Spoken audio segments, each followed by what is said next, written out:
উত্তম কুমারের শেষ ছবি ওগো সুন্দরী দিয়ে বাংলা ছবিতে উঠে এসেছিল নতুন এক জুটি, রঞ্জিত মল্লিক আর মৌসুমী চট্টোপাধ্যায়। তারা তখন ইন্ডাস্ট্রির নতুন মুখ নয়, কিন্তু এই জুটি ছিল নতুন।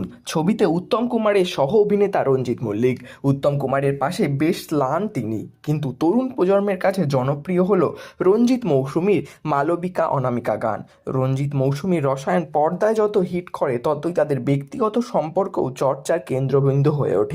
অজ্ঞবধূ সুন্দরী ছবি করতে করতেই প্রয়াত হন মহানায়ক। তার শূন্যস্থানে বেশিরভাগ বাংলা ছবিতে রোম্যান্টিক নায়ক হয়ে যান রঞ্জিত মল্লিক। তার সময়সীমার দীপঙ্কর দে, সন্তু মুখোপাধ্যায় অনেকটাই পিছিয়ে ছিলেন রঞ্জিত মল্লিকের জনপ্রিয়তার তুলনায়। সাতের দশক থেকেই রঞ্জিত মল্লিক একাধিক নায়িকার নায়ক হয়ে ছবি করে গেছেন।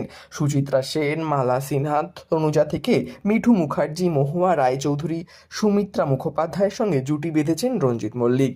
বম্বে থেকে নায়িকারা বাংলা ছবি করতে এলে নায়ক রূপে তাদের প্রথম পছন্দ ছিলেন রঞ্জিত মল্লিক। বম্বে থেকে মৌসুমী চট্টোপাধ্যায় কলকাতায় এলে তার বেশিরভাগ ছবির নায়ক হতেন রঞ্জিত। বিশেষত আটের দশক জুড়ে রঞ্জিত মৌসুমী জুটির চাহিদা সর্বাধিক ছিল। শতরূপা, বিধিলিপি, বন্দিনীর মতো একাধিক হিট ছবি করেছিল এই জুটি। এই ছবির গান সেই সময় লোকের মুখে মুখে ফিরত। তবে শুধু কাজের জগৎ নয়, ব্যক্তিগত সখ্যও গড়ে উঠেছিল রঞ্জিত মৌসুমীর। আর সেই অন্তরঙ্গতা কত দূর, সেটা নিয়েই উঠেছিল প্রশ্ন।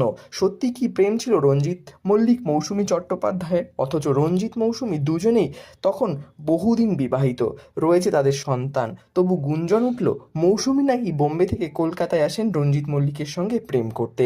তাই নাকি ভবানীপুরের মল্লিক বাড়ি ছাড়ছেন রঞ্জিত ঘরণী দীপা মল্লিক। পত্রপত্রিকায় রীতিমতো লেখালেখি হতে থাকে রঞ্জিতের আলিঙ্গনে মৌসুমীকে নিয়ে। রঞ্জিত মল্লিকের ভবানীপুরের পৈতৃক বাড়ির পুজোয় বেশ কয়েকবার এসেও ছিলেন মৌসুমী। তখন তো এত মিডিয়ার রমরমা ছিল না, তাই হয়তো মল্লিক বাড়ির অন্দরমহলের কাহিনী সামনে আসেনি। এরকমই নিত্য নতুন আপডেটের জন্য আমাদের চ্যানেলটি সাবস্ক্রাইব করে আমাদের পাশে থাকুন। ধন্যবাদ।